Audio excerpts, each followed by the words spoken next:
नमस्कार दोस्तों, आज हम आपको माता वैभव लक्ष्मी की कथा सुनाएंगे। एक नगर में एक बिमला नाम की स्त्री रहती थी। वह बड़ी शील और संस्कारी थी और लक्ष्मी माता की सच्ची भक्त थी। वह हमेशा दूसरों के काम आती थी और गरीबों की सहायता करती थी। जितना भी परमात्मा से उसे मिलता वह सदा उसमें संतुष्ट रहती थी। उसका पति किसी कंपनी में अच्छी नौकरी पर था। उनका परिवार एक सुखी परिवार था, परंतु पता नहीं कहां से उसके पति को जुए की बुरी लत लग गई। ज्यादा पैसा कमाने के लालच ने उसके पति को गलत राह पर डाल दिया। वह प्रतिदिन शराब पीकर घर आने लगा, बिमला से लड़ाई झगड़ा और मारपीट भी करने लगा। धीरे धीरे वह अपना सब कुछ, यहाँ तक कि बिमला के जेवर भी सब जुए में हार गया। उनके पास केवल एक घर ही बचा था। उनके घर अब खाना बनाने को अन्न भी नहीं था। वह लोग जो पहले बिमला का सम्मान करते थे वे सभी अब उनसे नजरें चुराने लगे थे और उनसे दूर भागने लगे। ऐसे में बिमला खुद को अकेला महसूस करने लगी। अपने अच्छे दिनों में वह मंदिर जाया करती थी, परंतु अब उसने मंदिर जाना भी छोड़ दिया और घर में रहकर ही नित्य वह लक्ष्मी माता की पूजा किया करती थी। एक दिन लक्ष्मी माता एक बूढ़ी औरत का रूप बनाकर उसके घर आई और बोली कि बेटी, अब तू मंदिर नहीं आती, तू तो बहुत अच्छे भजन बोला करती थी। अब ऐसा क्या हुआ, तुमने मंदिर आना क्यों छोड़ दिया?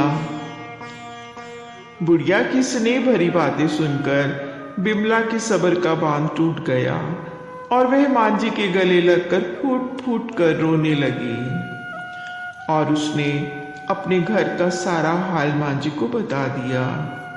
मां जी ने कहा कि तू चिंता मत कर, मैं तुम्हें वैभव लक्ष्मी व्रत की पूजा विधि बतलाती हूँ। तू प्रति शुक्रवार यह व्रत कर तो माता रानी सब ठीक कर देंगी। बिमला ने उत्सुकतावश वैभव लक्ष्मी व्रत की सारी विधि मां जी से समझी और आंखें बंद करके व्रत का संकल्प लिया।